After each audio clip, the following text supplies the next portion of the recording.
Welcome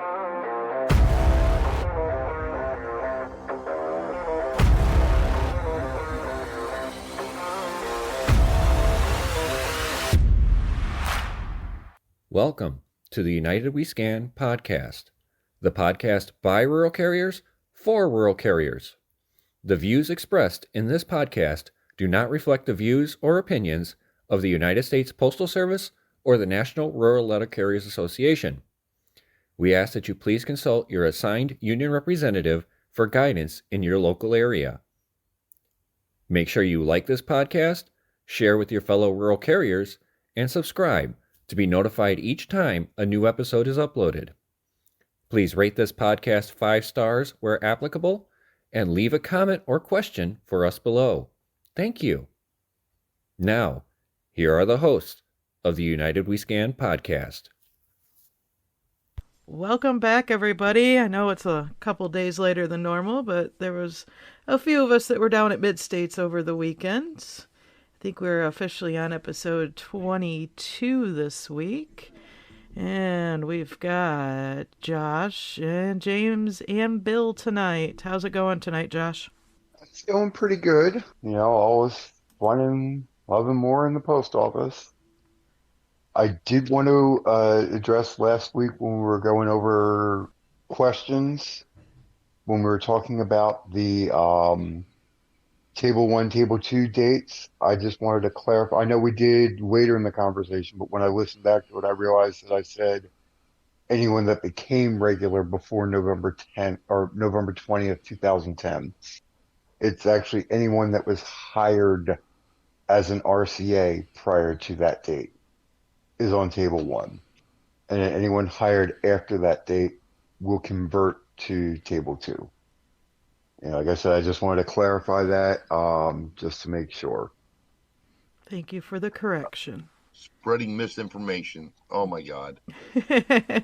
How you doing tonight, Bill? I'm in Bill form. I'm doing good. I'm enjoying life, and I sit there and I wonder, you just can't get any dumber, and my management goes out of their way to prove me wrong every day. Yeah. There's got to be a pill they take. There really has to be. But other than that, the weather here in Pennsylvania is gorgeous. You really couldn't ask for anything better. And, life is good. It's just good all the way around. I'm happy as can be. That's awesome. I always know you're in a happy, giggly mood when you call me when I'm out on the route to say, you won't believe this. James, how you doing tonight? Oh, doing all right. Wichita was wonderful. I love the 90-degree weather, and then drive the 15 hours back here, and it's 50 degrees and foggy. Yeah, it was an interesting ride home for me, but yeah. It was a beautiful, beautiful town. Lots of stuff to see and do around there, even later at night. The conference was very educational in a lot of aspects. There was a lot of anger in the crowd towards the rec system, but overall everybody actually was very respectful and very professional about it in the audience. So it was hats off to everybody that went to that and maintained composure through everything that went on. Got a lot of information and passed some on to my carriers at the office so they could know what happened down there. And I think it's something that if you're a rural carrier, you should go to your regional conferences, because not only do you get a lot of information, you actually have the opportunity that if you want to, you can actually speak with your national board at these events. They're actually there for us to talk to them, to ask them questions and things like that. So that's the best time to get information straight from, as they say, the horse's mouth. Other than that, it was great to see a lot of people that I remember from my first Mid-States in Council Bluffs, Iowa. meeting up with people that I met down the first one, seeing them again was great. And the hotel, impeccable for customer service there. Really great hotel. Can't say enough about them. So. Oh, the hotel was awesome. I mean, the rooms were huge. It was. Yeah. That was no. It was really good. I mean, a lot of good information came out. They unfortunately couldn't do all of the questions that were submitted for Q&A because they said it would have been like 3 days straight of just the questions that they had come in. And obviously we didn't have 3 days for Q&A. But yeah, a lot of questions about Rex, especially a lot about why this happened, what's going on with it, and things like that. Yeah. And a lot of passing the buck as usual. But I don't know. Let me look into that. I'll get back to you. Especially that regional manager for the post office. Yeah, I think, yeah. He did not expect the rural carriers that were at Mid-States to have as much information as they did. Yeah. You could see it on his face. Yeah. He did not expect our craft to actually know about Rex, know stuff about it, and things like that. I actually pressed him at Mid-States and asked him why our postmasters and district managers, who are under his command, were not trained on this. And his excuse was some of them don't want to attend training. Some of them turn on the Zoom calls and don't pay attention. But when push comes to shove, it's his responsibility to make sure they know him, and he couldn't answer the question. Yeah. And that actually saddened me a little bit to know that upper management, at least the regional level, wasn't willing to make management learn this stuff that they should learn. And it just goes with the inconsistency of training across the board. I think from both sides, a little bit from both sides. I mean, yes, the union put a ton of information out there. And if you went to the website and you found it and you learned it and you shared it with your coworkers and even your management, that, there was still information that came out after that was put out they didn't update. And then you find out after the fact, or added an extra this or that in there, and it was never in there to begin with. For instance, the rural reach, and submitting the leads with the rural reach activity scan. I was never told that. Many people were never told that, and some people were told that right off the bat, but when you go back and look at the information, it's not in there at all. You go back to the 8 pieces for hold mail. A lot of carriers out there today weren't around for the 2018 count, didn't even know how counts work, and then get told near the end of the year that, oh, by the way, if it's got 8 pieces of hold mail or it's 8 pieces of a business close mail, that you get an unscanned parcel for that and a credit for that. So for that whole year, nobody was doing unscanned parcels for that. And then you find out about it, 2 weeks before the count starts? Oh, by the way, that's an unscanned parcel. Yeah, you find that out during the joint training, and that's if you had somebody outside of management from your office go to the joint training. Did you even find that out? That's where I found it out at. But here on this podcast, we're trying to help you help yourself. Help you learn to find this stuff. Help you think about this stuff and ask your local designated union representative about it. Get the information in your area. Go to the website. Because there's a whole tab for Rex on the Nash, which I understand was down earlier. I'm not sure if it still is. I haven't tried to get on there. It's back up. Is it back up? Yeah. I mean, you log into the national website. There's a whole section just for Rex, and it has everything in there. It has the activity sheets. It has the PowerPoint presentation that explains the different scans. It has the history of how this came about. The Q&A that they've done. And yes, answers have changed with specific questions. If you notice, it'll be one answer early on and a different answer later on.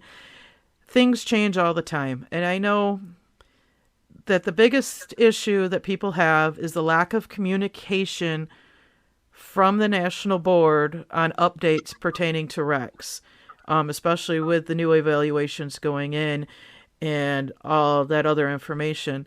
And the reason we were told that updates were very rare was the sheer fact that once they got an update from the from USPS headquarters, and we're, right, okay, that sounds good, getting ready to put that out, and then they get a phone call even as soon as an hour later saying, no, this has changed, we found this or we found that. And so information was constantly changing, and they're not going to put an update out to everybody and then turn around and take it all back because it changed an hour later or the next day. They want to make sure that information is solid before putting it out. And Which I mean, to. I have to respect that, but at the same time, I think the silence is what was really bothering people. I mean, even that explanation to put out, we know you guys are looking for updates. Information is coming constantly from headquarters. However, it's changing just as quickly as it's coming. Therefore, until we have solidified the information, we're not going to pass it out to you, or we're not going to put it out to you until we have something solid. Something like that, I think, may perhaps have been better than radio silence. I also see their side of it, though. Mm-hmm. If you put out wrong information and you're constantly putting out wrong information and retracting it, a lot more people are going to be upset about that too. Mm-hmm. So it's a double-edged sword. You either don't put out the information until you have it set in stone, and people are upset that you're not communicating, or you communicate the wrong stuff and people get upset that you're telling them one thing and then it's another thing, then it's another thing. So unfortunately for our national board, they have to tap dance that fine line. Yep. And I understand it completely. It's logical. And on top of that, if you put out completely false information and then USPS sees that, they could actually use that in contract negotiations against you. So there's even that. And every time they renew a contract, they have to think about the next contract they're going to be doing as soon as that one's signed and ready to go. It's a never-ending cycle. So you got to understand both sides of the field, before going off on a tangent about it, because unfortunately there's a lot of hidden things that are going on behind the scenes that we can't physically see, but we all get our information from the exact same place everybody else does. We all get our information from the union website. But like Kristen was saying, if they would put out, okay, we're getting information, but they're changing it as quick as we get it. We'll put, as soon as we get a definitive, even once, I don't want to say once a week, twice a month, even once a month, just to put something saying, hey, we know there hasn't been any update. We're still waiting on confirmation. You're going in and out, Josh. Sorry.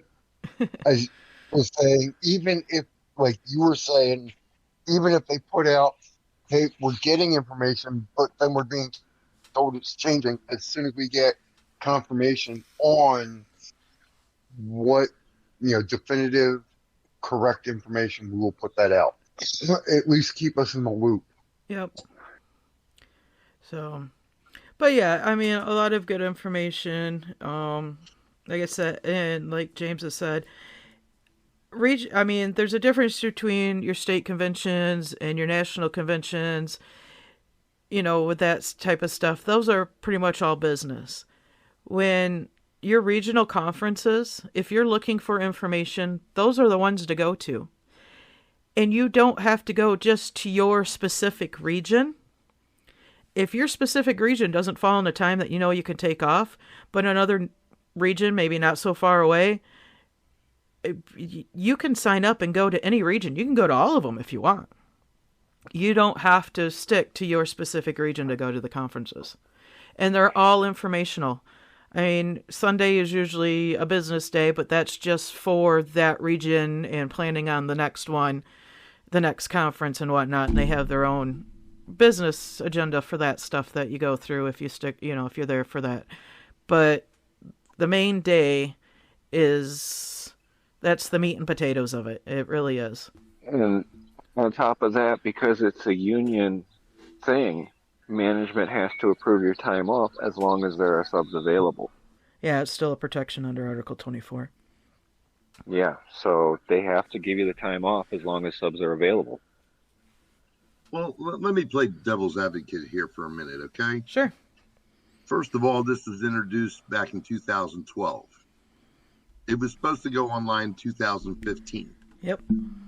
It didn't get in place in 2018 when we had the last count and Amazon started to slam us. Now, let's just go from 2018 and say you've had 5 years to definitively set this in stone.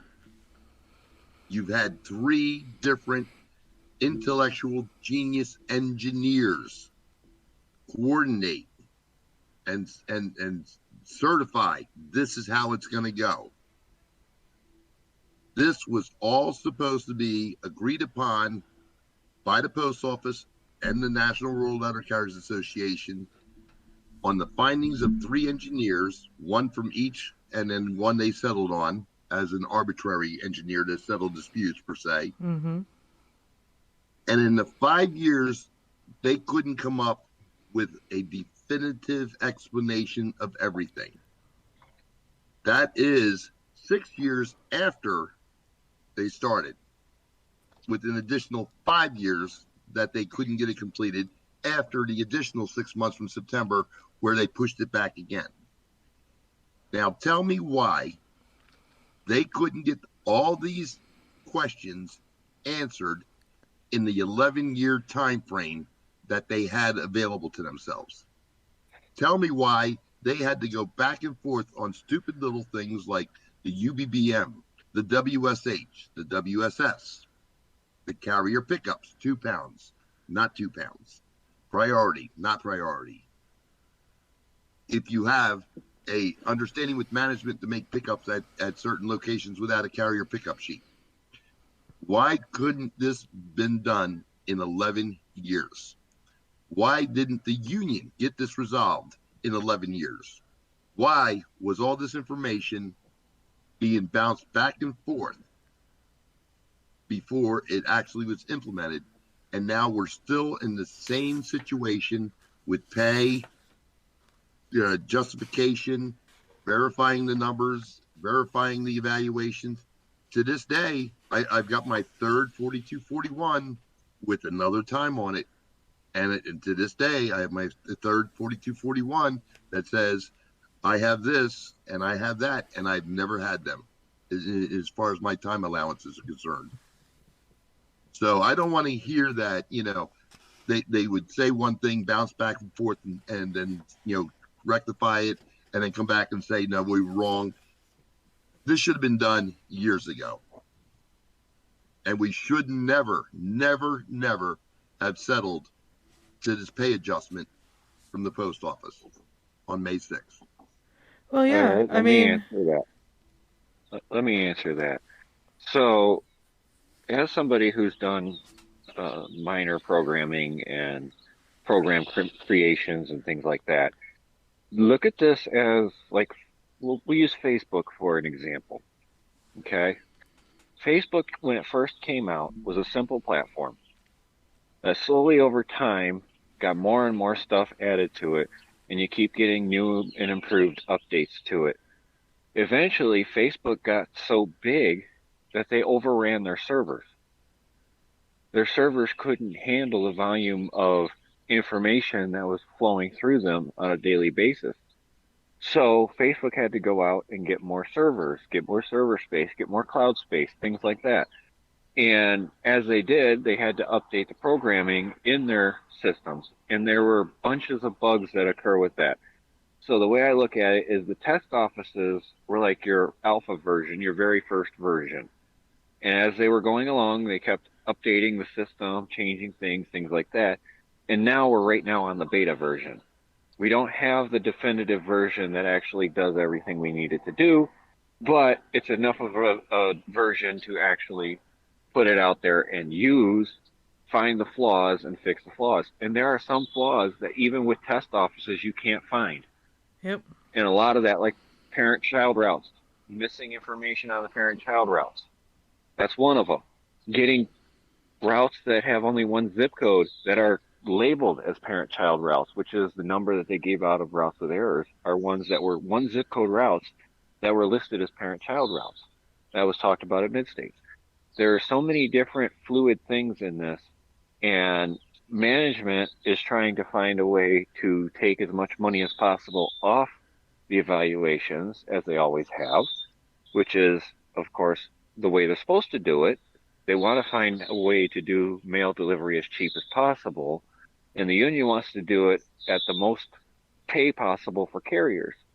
And it's that back and forth that we have, and one of the reasons why we need a union in the first place, that is the issue here. The back and forth between the two parties, instead of coming together, finding an amicable solution that works for both sides, we have postal management that sat on its haunches until Amazon started delivering its own stuff and took away from the offices that had the high volume Amazons and stuff like that back in 2018, until they could actually say, okay, now these routes have lost a lot of packages. Now we can implement this and save the post office a bunch of money. Well, that's a fine argument in regards to servers and updating the algorithms and everything else. The problem of it is that they've had 7 years to do this, that they've known the servers weren't capable in the first place.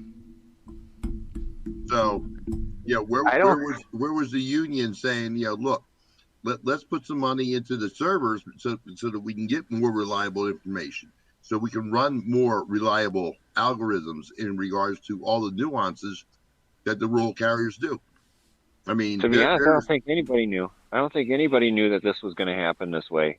Whoa. We had 3 genius engineers. Remember, we had Dr. Miracle. Well, we still have Dr. Miracle on retainer. Exactly. Yeah. But the problem of it is, did any of these guys get their asses out into an office for a month at a time to study this shit? And the answer is no. We don't know. We don't know because we weren't there. We weren't in the room when it happened. Well, it's just like, the same way you have your national board explaining to you how the scanners and everything else work, and their asses aren't out on the road either. Isn't that true? Okay. I mean, don't tell me how to do my job if you don't do my job. And especially for the people in the national board who have no idea how to even set up a scanner, let alone work it. Yeah, because I think wasn't a former board member last year that was trying to explain the scanners and had no experience with them? You may be correct in that. Yeah. Hey, in his defense, he said he said he had no experience using them. They did admit to it, so I'll give them that. But that's well, okay. Let me go from my background, okay? I'm pretty well versed in a certain field that we can't discuss because people might be threatened by it. Yep.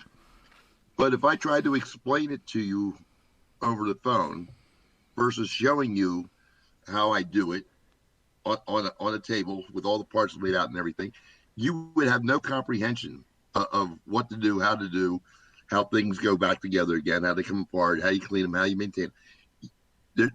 You would have no idea whatsoever, correct? Correct. It'd be better hands-on. Yes. So, if I bring you into my house and show you, demonstrate, and then break everything back down, you'll at least have an understanding of how things are taken apart, put together, and how they work.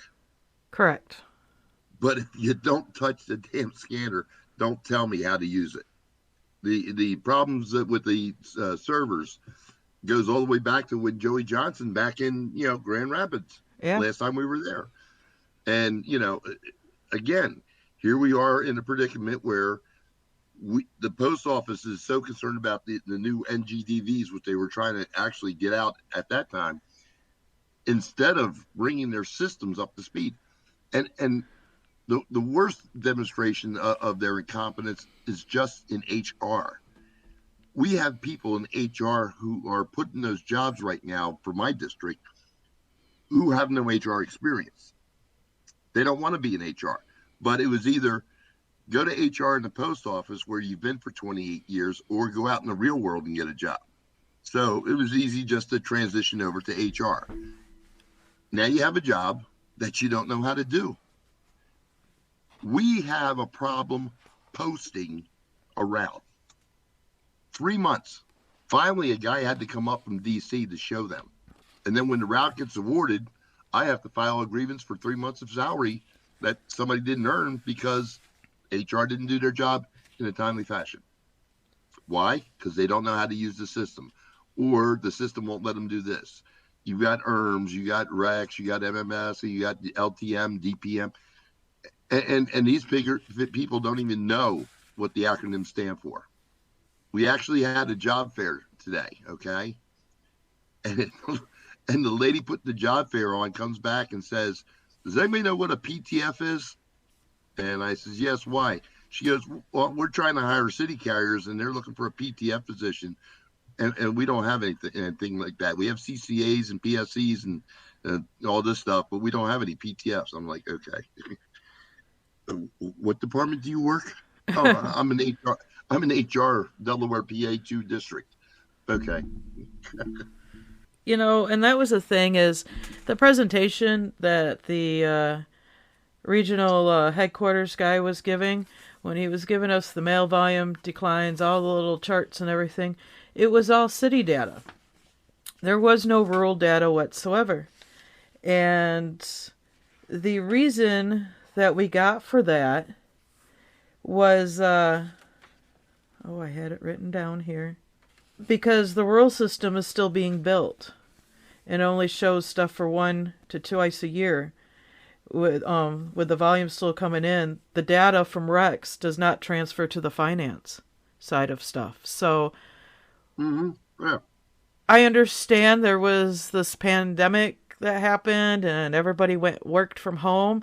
So why couldn't we have worked on database and interface at that time? Why couldn't this stuff have been resolved prior to all this? If you knew that you didn't have a way to track that like you do the city side, and you knowing that you're trying to implement this new pay structure that relies on that data, why wasn't that interface taken care of in the beginning? The same reason why, during the two plus years of COVID, why wasn't the national board down on the front steps of the U.S. Postal Service, Levant Plaza, demanding this stuff being done? The servers, the information, the evaluations of each time standards that they were trying to implement.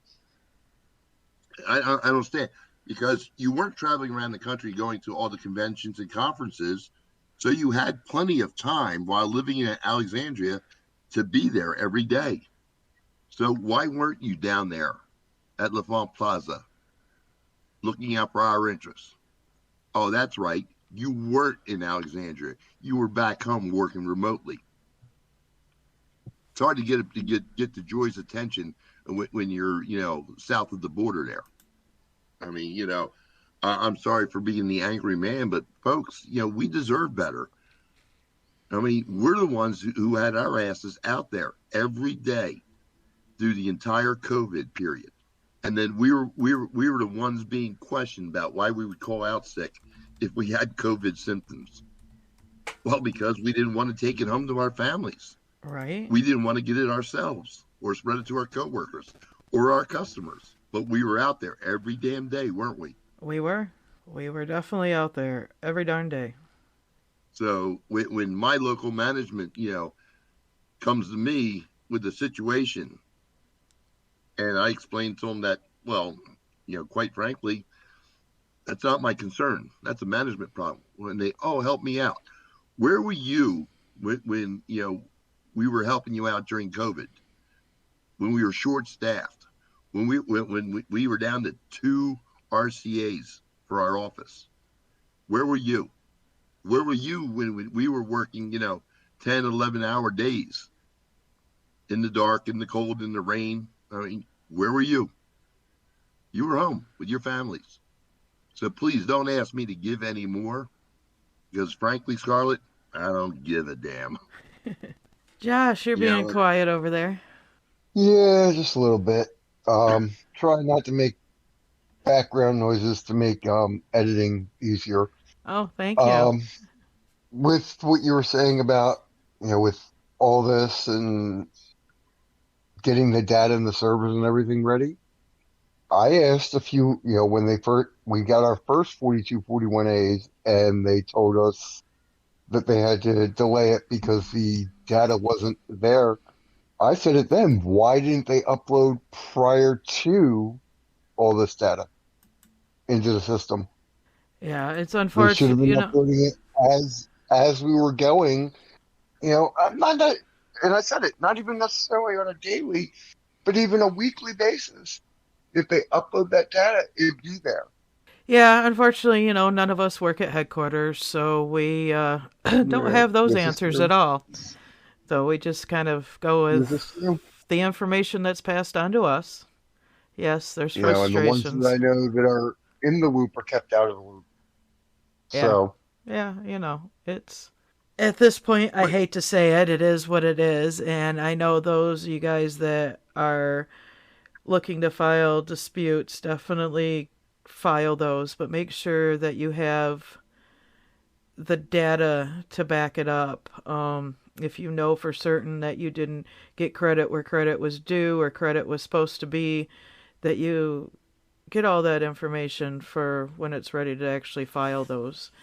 They did tell us that there was supposed to be a dispute form and a dispute process type outline, possibly along with the form, up on the website. They were hoping by Monday. I know that hasn't happened yet, so hopefully by the end of the week. I'm sure once that comes out, we'll all get the blast, and then you guys can all go to the website and get those new dispute forms and dispute anything and everything that you need to dispute. That's basically all I can say on that one. I mean, really, I mean, not.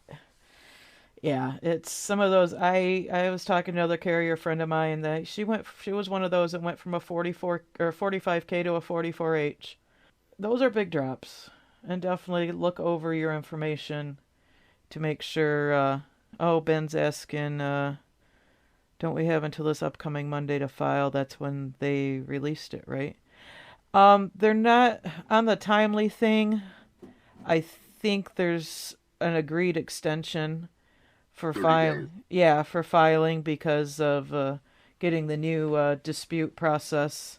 I know it had been something that was going to be agreed upon between both parties before they released it to us. So once they get that agreement and they release it to us, then get those disputes going. So yeah, well, that's interesting, because, and I know this is a whole new system and they have to create everything new to gear around this. But previously with the old count system, they gave you your information, your tentative numbers, and you had like that week or whatever it was, whatever the time frame was, to submit your disputes to try and get it corrected before the new evaluations went into effect. yep, and Well, at this unfortunately, point, the new evaluations are already in effect. So if you have disputes and they're valid disputes and your management says, yes, this is a valid dispute, are they going to go in back pay?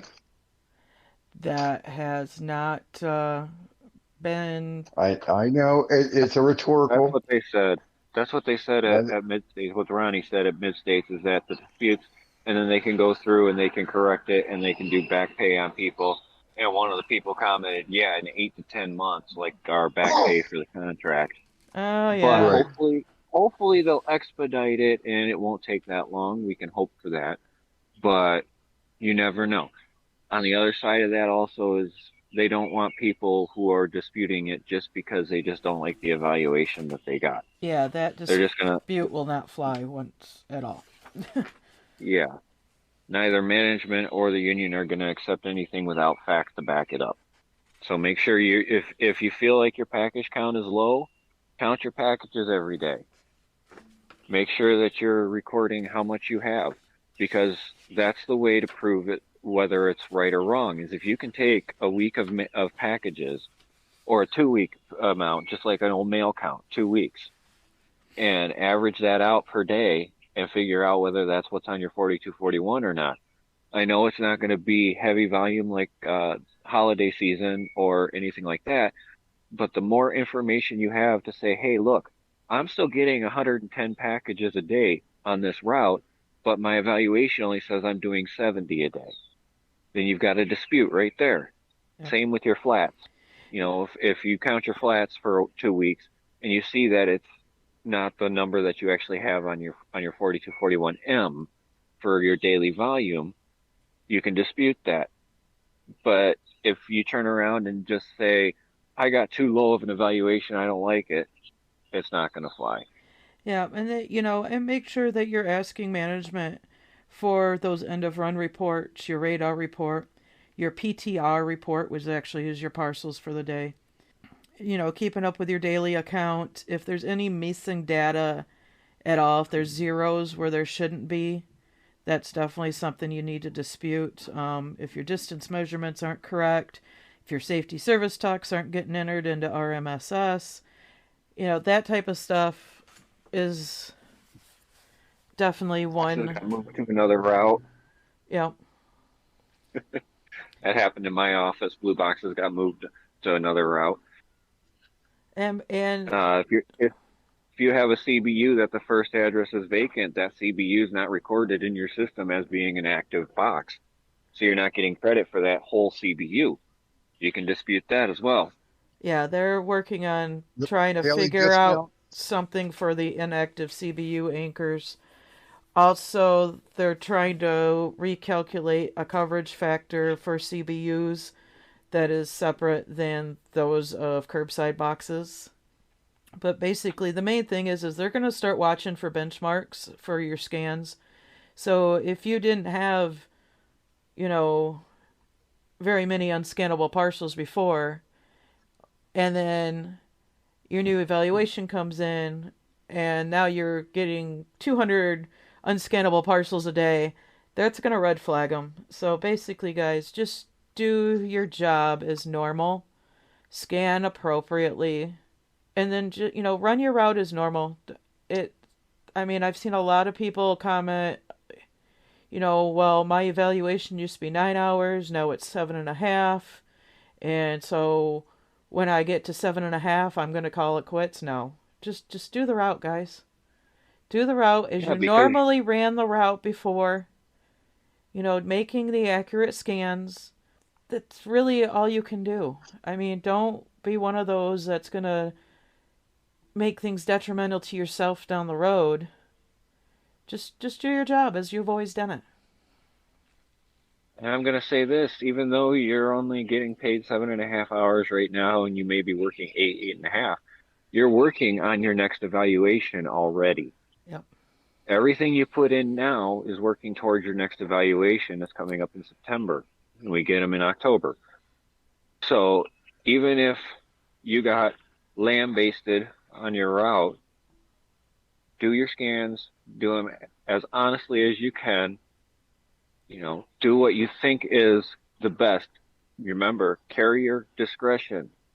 Make sure you're doing, if you think there's a scan that should be done, there's probably a scan that should be done. Don't leave money on the table for your next evaluation, because a lot of us did leave money on the table for this evaluation because either we didn't know we had to do these scans, or we didn't know that these scans were for this thing, stuff like that. So be sure to ask your local designated union representative about the scans that you should be doing, and do them daily. Get your subs involved. Your subs may turn around. This was something I saw earlier. Your sub may turn around and say, well, it doesn't really bother me. I don't need to do the scans. Well, when you go to become a regular, guess what? You're going to get the smallest route in the office, and it's probably the route you didn't do the scans on. So you're going to cut your nose off just because you want to get done with this and move on to the next route that you've got to do because your office is shorthanded. Well, when you go to become regular, now you got to work a year before you get to the actual evaluation of the route. Mm-hmm. You know, and that's one of the things I want to try and get a series up for RCAs, get it going, get it started. And that's one of my biggest things with RCAs, as still being an RCA currently, is when I step into a case, and I don't care what route it is, whether it's my primary route, my aux route, I'm having to run somebody else's route that day because there's no other coverage. When I step into that case, I take ownership of that route. I'm going to treat that route as if it was my route all the time. And I don't think a lot of RCAs nowadays have that mentality. You know, if this is something that you're looking of going the long road with and becoming career down the road, you need to take ownership of that route.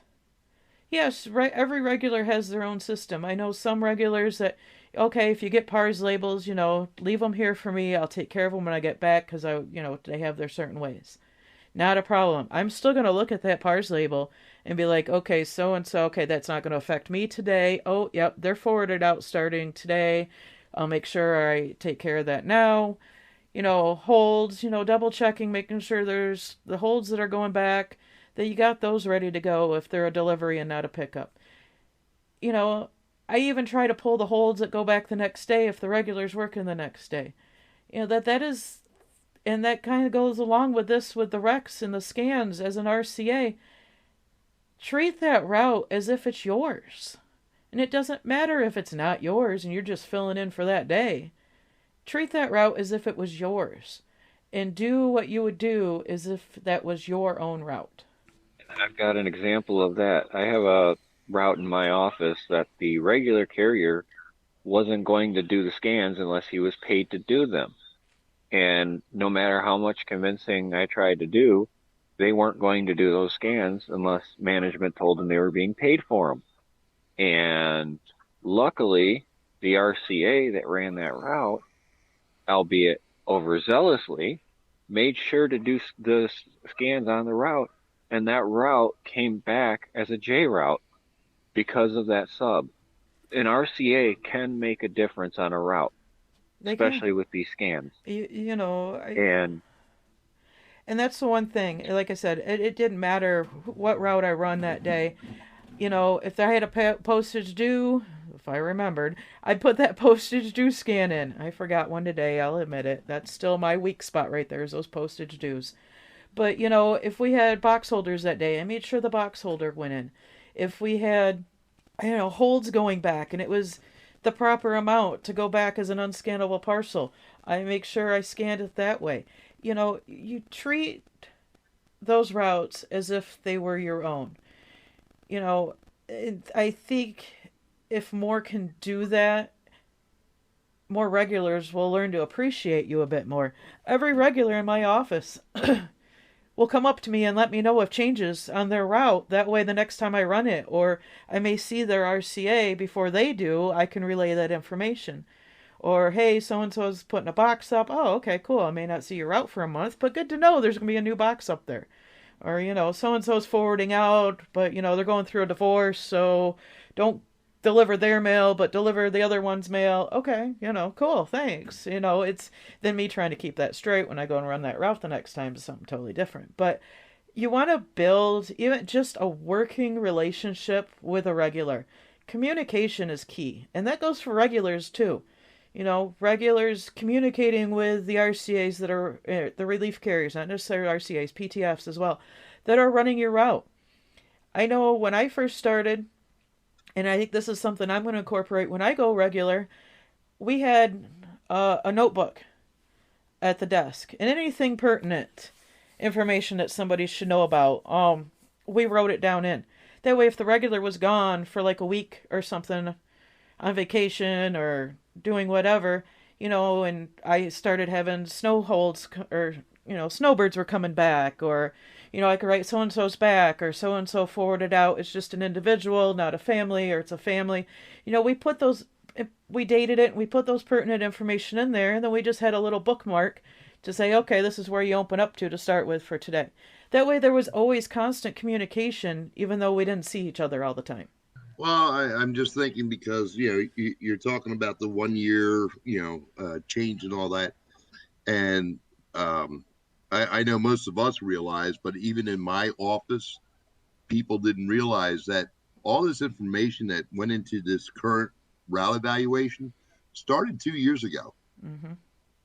That set the footprint for the year 2022. And then the 2022 was the start of the actual compilation of data. Yep. And I explained it to the people. I mean, I couldn't be more simple about it. Scanner in one hand, wallet in the other hand. What goes in the scanner goes in the wallet.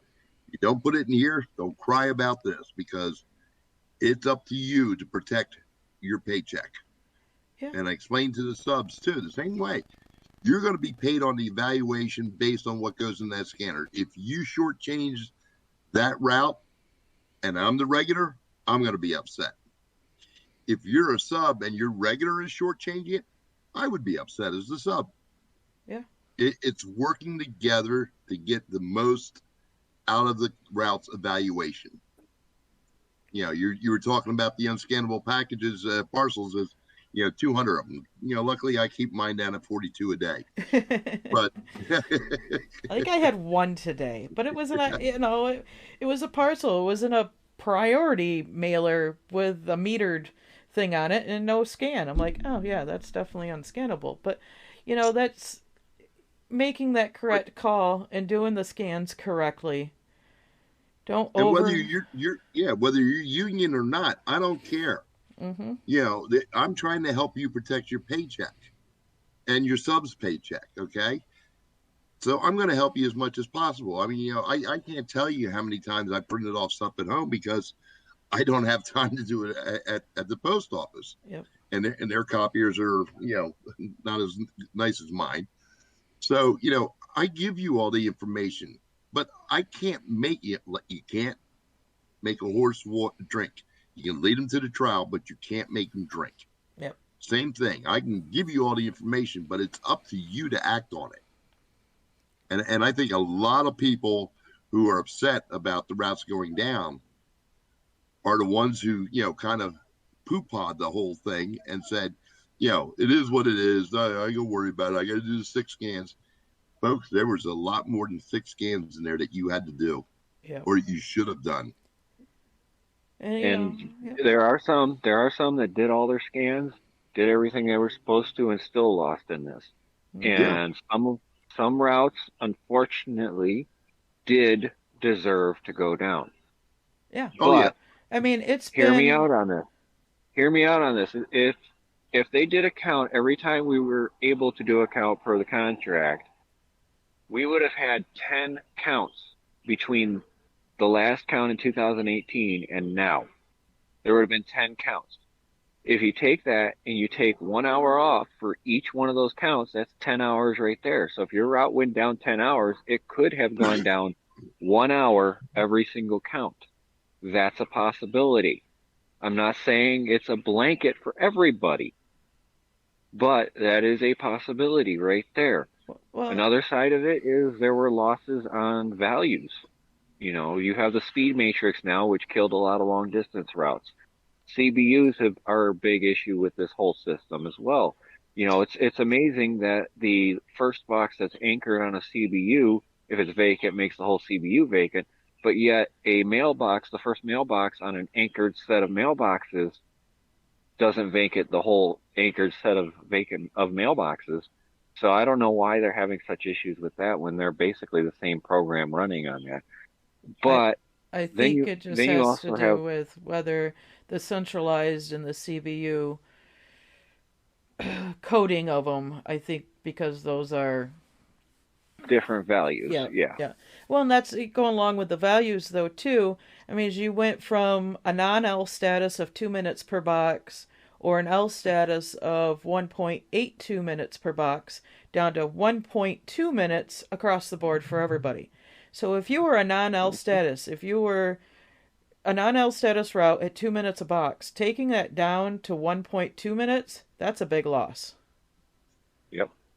That is a huge, huge loss. And I know that was one of the biggest things off my primary route.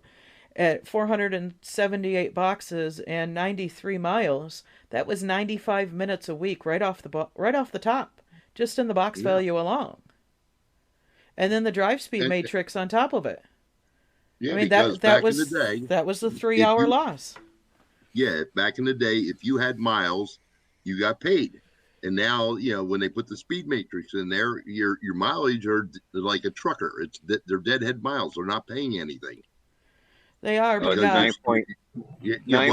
I'm saying, you used to get paid the 2 minutes a mile, but now it's, if you're doing 45 miles an hour and, you're going over a 20-mile stretch, guess what, folks? you just got 1/3 of what you used to get. Yeah, average out to 12 minutes a mile, I believe it was 12 minutes a mile. Yeah, if I'm not mistaken. 12 minutes a mile. And now with the highest speed, you have to be doing an average of 47 miles an hour, and you get paid 9.2 minutes per mile for anything I believe it's just under a mile. It's almost close to a mile distance. So anything over a mile would be at 9.2 minutes per mile. Yeah. But creep time was increased to 20.8, I believe was the calculation, 20.8 minutes per mile. Yeah, so those that were L status, as didn't get hurt as bad. No, nowhere near. I mean, we're talking about, my primary route's 10 miles to the first box. My aux route itself is 13 miles to the first box and 10 miles from the last box back to the office. It's 23 miles. You're getting paid 9.2 minutes per mile. Yeah, and the same with the other one. With the primary, it's 10 miles to the first box and 13 miles back to the office. Again, another 23 miles that's straight deadhead. And, it's that basically hurts. 3 minutes a mile that you're losing. Yeah. And if you're in a town that the speed limit is 25 miles per hour the whole way through that time, you're losing money because you're supposed to be doing 47 for that distance. Yeah, I think on my primary it said I had 10 minutes of drive time to the first box. Half the time it can take 10 minutes to get outside of town before you can pick up to speed. Because you got a couple stoplights, and if it's one, especially in the summertime, traffic and all that other stuff. Snow in the winter. Yeah. Snow in the winter. Yeah, exactly. Where you can't even go above 30 because of the snow. Yeah. Again, this is where, engineers, haven't been out in the route. And so guess what? Those factors aren't taken into consideration. Yep. I mean, like you said, make sure you're doing everything you can to put the money from the table into your wallet. Yep.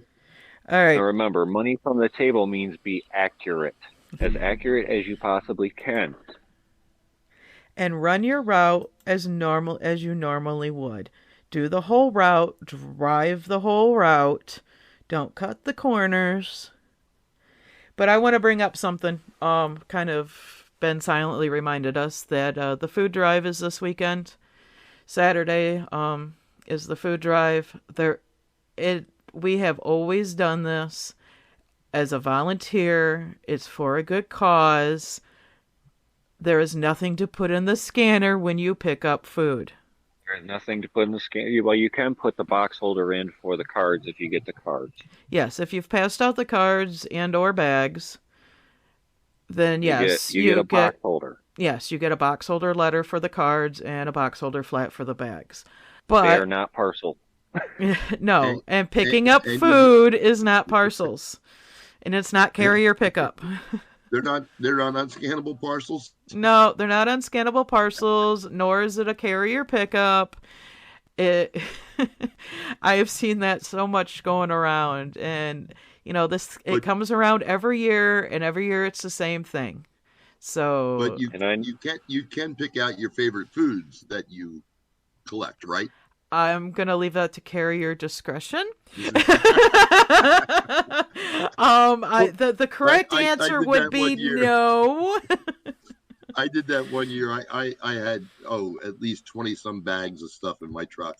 And I'm unloading it. And I'm going through each bag and I'm setting stuff off to the side. And the lady asked me what I was doing. I says, I'm not getting paid for this, so I have to get some kind of remuneration here. I said, so, I want the stovetop stuffing. I want the green giant beans. She goes, this is for needy. I says, do you have work for the post office? She goes, no. I said, I need this. No, I actually had one of the customers. I haven't ran my primary in quite a long time, let alone on a nice day. Last time I ran it, it was raining. So I didn't see anybody. So I got to see quite a few people today. It's kind of, hey, stranger, long time no see. And one of my guys was like, so Saturday. I'm like, yeah. He goes, bags, boxes. I said, whatever you choose to do. He's like, okay, because we've got a whole bunch. He goes, I'll help you load it, though, when you get here. I said, that'll be good. Because I actually get to run my primary route again on Friday and Saturday. So it's a nice little change of scenery. We will see what happens on my route, because this is the first year I can definitively say every address got a card. In the 7 years I've been on the route now for the food drive, I think I've collected a total of 10 cans of food. We already have a pumpkin full of food that's already been collected early so far in our office. We usually get 4 or 5 pumpkins full for our office. Yeah, but we've already have one so far that people have put out early this week. So, yeah. I want Mr. Johnson to qualify his question about the test offices lost a lot, because mine was one of the original test offices, and we had 2 routes go down 3 hours average, became J routes, but every route, including the H routes, are all almost overburdened K routes now. Yeah, I started in a test office, and scans changed periodically during the testing. I know in the 3.5 years I was there, they had some that they brought in, took some out, said, okay, we're going to do this one for 6 weeks, and then we're not doing that one anymore, and then we're going to do this and do that. And so it changed quite a bit. I definitely know what we have today, it's active, is different for the most part from the test study offices from when they first started doing that. I'm not sure exactly how my old office went. I know there was some of them that did end up going into overburden status. But again, that office's mail volume in general is a lot more than the current office I'm in. Yeah, and if we have offices out there like mine where the postmaster says, hey, the mail volume hasn't changed from 2018, but the routes went down, that's something that needs to be looked into. And I made sure that when I was at Mid-States, I told Ronnie and Jeanette to look into my office, because the volumes haven't really changed since 2018 in it, but almost every route in my office went down. Uh-huh. So something's going on there that they need to look into. An example of a office that has somebody who actually cares, my postmaster actually cares, to say, hey, look, the mail volume hasn't changed. Why have these routes gone down? Obviously, thanks to that regional manager, we know that they're not getting the answers from the regional manager. So I put it to Ronnie and Jeanette to take a look into it, see if maybe the union can do something in my office for it. Yeah, I think that's where you just kind of instruct all your carriers to go through their 4241Ms with a fine-tooth comb and write all the discrepancies down. Exactly. And I have a carrier that actually records all the packages that she delivers for the day on her calendar, on her case. Uh-huh. So she knows exactly how many parcels she's had for the last year, pretty much. So we can use that to determine whether her parcel volume is correct or not. Little things like that. Fact finding. That's the best way to do it. Yep. No, we're not allowed to have calendars at our case, because that's considered a personal item. It's a postal calendar. It's still a personal item. That's about the one. Our assistant postmaster custodian made that determination. The custodian that wanted your trays off the floor so he could do his work without having to move anything? Yeah. So, the custodian who now has a note taped to my case saying that the postmaster approved these being here in a neat and orderly fashion as of 5/8/2023. And I, Yeah. I also put on there that, anytime you need to apply floor black to our floor, notify us, and we'll be glad to put our case trays and tubs up on our cases to be out of your way, because we wouldn't want them to get dirty. Right, right. This is the best dressed custodian I've ever seen in my life. I've never seen him dirty. Never seen him dirty. Yeah, we also don't want him blowing out his back trying to lift 5 trays. Oh, empty trays. Yes. 5 empty trays. Yeah. I just sit there and laugh. I said, who's running this place? But yeah, we want you guys to know that everything you do and everything we talk about here in this podcast is 100% for us to have fun with you guys. And we bring this information to you to get you to get into discussions with your carriers in your office, with your local union steward, with your management, with everybody. We want you guys to go on the national website, nrlca.org, and look up this information. We want you to educate yourself, because the strongest union is the most educated union.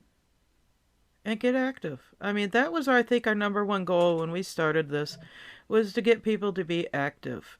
I mean, even in one capacity or another, I see all these people that are wanting to get out of the union. That's not going to make the union any stronger. I see people, and in fact, there was a question posted, during mid-states on what would happen if the union was decertified. I mean, honestly, you do not want to be left at the mercy of USPS. No. No, you don't. If you want to know what happens when the union gets decertified, think about all the stuff the union has actually defended carriers on. If we didn't have the union, Rex would have been implemented last year. Oh, I think it would have been sooner Whether or than that. not it had errors or not, it would have been implemented a long time ago. On top of that, we probably would be off the evaluated system on hourly pay. Some people say that's great, but we'd be on hourly pay, and you would have to do whatever management says, when management says it, and the only protection you would have, really, would be yourself. You wouldn't have a union steward that could come in and file a grievance against management for you to get yourself paid.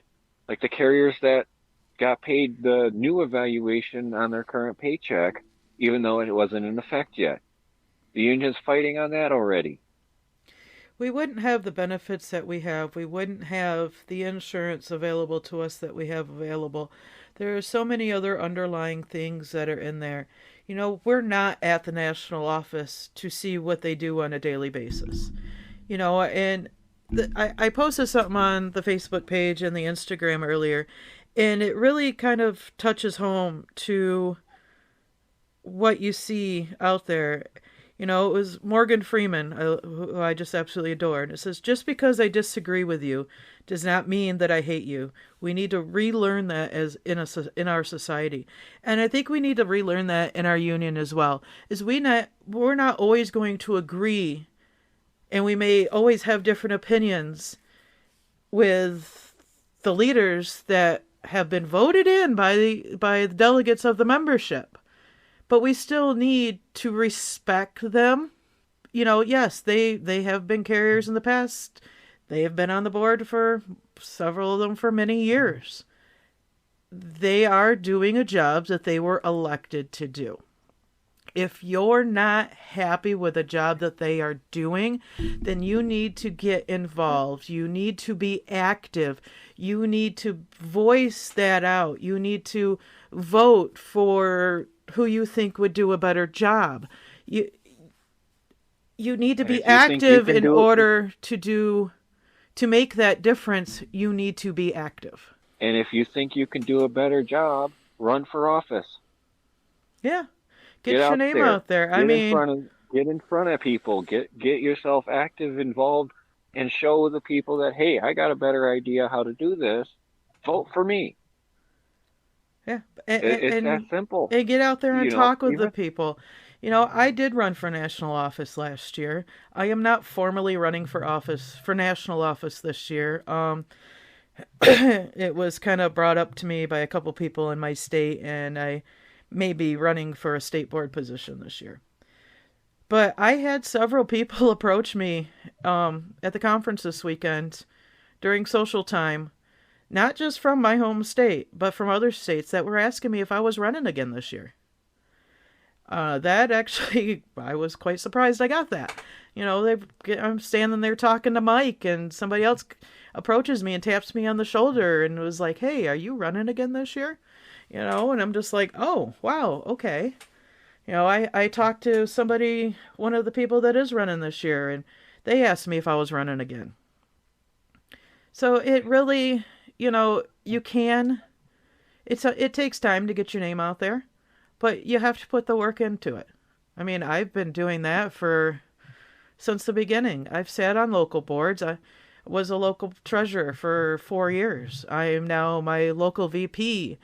I ran for national last year. I had no expectations of winning. I mean, you're not going to get very far on 38 votes, but I learned a lot. I really did. I've been approached by a couple people in my state about running for my state board this year. If I run and if I get it, great. That just means if I get nominated on the floor at national, I will decline it if I get elected to my state board. If I don't get elected to my state board, as I told them, I said, I'm not formally running. This next year is my daughter's senior year of high school. I kind of want to be around for that. But if I was to be nominated on the floor, I would not turn it down. And the only reason I would turn that down now is if I did get elected to my state board. So I'm just putting that out there. You have to. I mean, we got one person that's running for executive committeeman who actually just went as a full-time regular. I think he told me last year, a year and a half ago, something like that. He, as an RCA, he was on his state board. I think he was president of the state board at one time, he was saying. He did a couple different positions on his state board. He's an ADR. You can do that as an RCA even. You can be involved. You can be a local steward. You can apply to be an area or an ADR. You can run for your state board. You can sit on your state board, your local board. You can run for national if you feel you need to do so. Anybody can do that. As long as you're a member of good standing, anybody can step up to run. You can step up to run. You can go to your regional conferences and ask questions. You can go to state conferences. You can go and ask questions there. You can go to your national conference, ask questions there. You can contact your local designated union representative, ask questions there. Get them involved with you. Get to know them. Get friendly with them. Because when you need information, they should be providing it for you. You shouldn't be relying on social media to get your answers. You should be getting it from the people who get their information directly from the national board, because they're going to be the ones who can guide you the best out there, supposedly. Thank you for that qualification. Now, if my carriers come to me and ask questions and I don't have the right answer, that's on me. But if I don't have the right answer here on the podcast and you're not willing to go and research it yourself, that's on you. You're the one who has to find the information for yourself, whether it's going through the national website or going through your local union steward.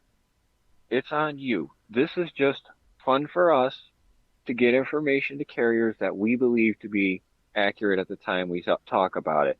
And we get corrected all the time. We make mistakes. We're only human. Yeah. But your union stewards are the people you need to be going to get your information from. And any misinformation that we have put out there may have just been part of due to the inconsistent information that's been handed out across the board. But, if we misspeak on something, we'll turn around the next episode and correct ourselves. Not a problem doing that. Well, you're not going to be 100% correct all the time, especially with the information coming from management, from the NRLC, from your ADR, your DR. You're getting it from so many different sources on top of the different Facebook groups, the rural infonet, info.net, all these sources out there all have different perspectives on this stuff, and they put their own slant on it. If it's not in black and white, then it's gossip. Yep. Period. And that's and if we do make mistakes, which we usually self-correct, among our own group. But even if we still do make a mistake, and guess what? We'll admit to it because we're big enough to do that, and we're also responsible enough to say we made a mistake. This is the corrected version. This is how you should go forward, because we want you to have the most accurate, up-to-date information to do your job. And we correct it here on the podcast where we said it. We don't correct it online. We don't correct it on Facebook. We correct it in our podcast, because this is where we said it. This is where the correction needs to be. That's it. Bottom line. Right. Amen like, to that. for example, like at the top of this episode, I said I misspoke a little bit. We did correct it last week by the end of that segment with that question, but I just wanted to make sure and clarify, what with that situation, to make sure that it was clear of what was said or what was intended to be said. Yeah, we may sit here and just constantly talk and suffer from oral diarrhea, but we're here just having a blast with each other, talking about rural craft stuff. That's what we do.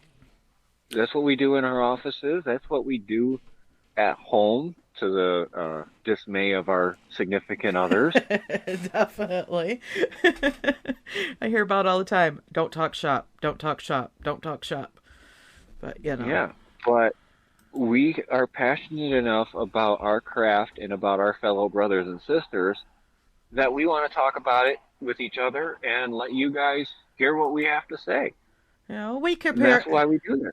And we compare notes to, what, if Bill's been told one thing, Josh told something else, James told something else, I, hear something else. We all compare notes, and we're being just like, wow, that's nothing like what I was told, but okay. That's the inconsistency, and it's sad to have that inconsistency, but when you have a service that is as large as ours, with over 600,000 employees, you're going to get inconsistencies. 82,000 routes. Yeah, just on the rural side alone. On the rural side alone, just our craft alone. Yeah. Then you add in the city side, then you add in the clerks, you add in your maintenance people, including VMF, janitors, building maintenance, your truck drivers, your EAS, EAS, plant mail handlers, EAS, your management too gets included in that count. Even management has to get their information from somewhere, and everybody's inconsistent on it, and bits and pieces get out here and there to each side. We're just saying, do your research, go on the union website. If you don't have access to the union website, ruralinfo.net posts most of the information from the union website itself, because everybody that talks about they link to the union website, and that information is there for your consumption. Or get with your friend that is, or another coworker that is, has access, and see if they can, be like, hey, or join. That's join join. Yeah, that's the best way, is to join and get the access yourself. But you can always talk with your local dues paying member in your office and say, hey, I heard this came out on the union website. Could you print it off for me so I can read it? Or can you text me a screenshot or something? There's ways out there. And the best way is to join the union and help your fellow brothers and sisters of the craft with going to these union conferences and going to your local meetings and stuff like that. And I get it. Some people, they can't afford to. They can't afford to join the union because they've got a $600 car payment that they're making now, plus their house payment, plus their kids feeding their kids, putting clothes on their back, things like that. And some And people the loan for the new roof can't on top afford of the new to. car payment. Yeah, I They mean, can't afford to drive all the way to the closest local meeting. They can't afford the gas to go 3 hours down to a city where everybody's meeting for the local union meetings and stuff like that. But there's ways you can get into that stuff and get involved and find out the information that you need to know, because you got the basic information at your orientation. You got basic information from your OJT at your office, but in any job, it's up to you to perfect your craft. and take ownership in your paycheck. It's your money waiting for you to come get it. But yeah, but those, I mean, like I said, those routes that took a huge hit, and those that were doing the scans, definitely go through your numbers with a fine tooth comb. I mean, preferably end of shift time, but we all know how management can be with that, and you're gonna go cross-eyed trying to look at that in a hurry. But if you just take your time and go through that stuff and make sure your information is correct, and if it's not, then dispute it. But yeah, we're gonna start winding it down, and it's been a little bit. Yeah, there's so much information out there available. And even if not, you should have a PO 603 at your case. That is your duties and responsibilities. That's one of the things that you should read and learn, is everything that you can do for your job, and make sure that you are doing it to the best of your ability. Because the only person now that's capable of changing your evaluation in a meaningful way is yourself. No longer do we have these 2-week counts where they bring in a bunch of postal managers to count everything. Now it's everything you do every single day. So make sure you're doing what you need to do to protect your salary. In the next mini mail survey, it's going to go 52 weeks back. You're always going to have peak season included in. So just remember that. It's a 52-week rolling average. So where you didn't know because you weren't properly trained on certain scans, and now you know, that is going to, it may take a year to catch up with you. But, just keeping that stuff and taking the ownership of it, including the RCAs. Yes, you're just as important. Take ownership of that, and it'll work itself out. I mean, that's really, unfortunately some routes we're going to go down regardless. When you haven't had any sort of mail count in 5 years, things change. And 5 years is a long time not to count. And I know that a lot of people are hurting right now. Mm-hmm. Even in my office, they're hurting. Because this is a gut punch for a lot of people. And I know September is a long way off for a lot of people. Not but for me. when we reach September, it's you're counting down the days to that. But yeah, I'll be going regular about the same time the next evaluations will be coming in. But the key here is those routes that are undervalued right now because we didn't put in the scans, we weren't trained on them, we didn't have them, we weren't told to use them. If you're doing your scans and your route is undervalued right now, you're working more than what your route is evaluated at. When this count happens in September and the numbers come back in October, most likely your route's going to go back up. Most likely.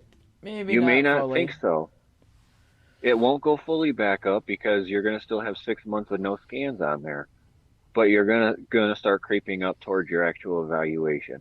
And I know that's not a consoling situation. It doesn't comfort anybody, but hopefully with that also we can argue that, well, we've got proof that it's gone up 3 hours here and it was evaluated this, now it's gone up 3 hours. If we take that and we tabulate it up, it means that route's probably going to go up 4.5, 5 hours by the time it's all said and done. Maybe. That just depends on what happens with the mail volumes. And we can hope and pray that if that's the case, the union has something on the side with management that says, hey, if these guys go up on their next count, we should pay them something for this last 6 months. Don't hold your breath on May that. not may not happen, but we can always hope for that. We hope for the best and prepare for the worst. Like I said, don't hold your breath on anything like that. But on that note, we are No. going to wind it down for tonight. So, James, any other last final words tonight? Just remember, everything is carrier discretion on these scans. And supposedly, the dispute form will come out shortly, and then we can use that to file our stuff. Just make sure you're being accurate, make sure you're being honest, and just do your job to the best of your ability, because the most important person on this evaluation is you, whether you're a regular RCA, PTF, or even an ARC that's running packages. You're important to us. You are the rural craft. You are our brothers and sisters out there in the field, working your job tirelessly day in and day out. And just know that no matter what, we're here for you, just like everybody else. Josh, you have any last commentary for this evening? Just like the rest of them said, just make sure you take the time, check your sheets and your numbers. Do the scans that you know are valid scans. Like James said, come September, if you're doing scans that you just recently learned between now and September, you recoup at least part of what you've lost. And then come next March, April, hopefully you'll be back to where you were if it was the scans that caused the issue. Obviously, loss of volume is loss of volume. And the lower time standards don't help. Right, no. But I know they said, yes, some standards went down, but there are a lot more standards now. And there's some standards that this standard went down, but it's tied to other standards elsewhere. And I still don't quite understand all that, so I'm not even going to touch on that. But if you get overwhelmed, take a step back, take a deep breath, step back in, have a good rest of your week, and we'll see you on the other side. Bill? Yes, dear. Your final statements for this evening. Well, if nothing else, folks, this mini mail survey should serve as a wake-up call to everybody.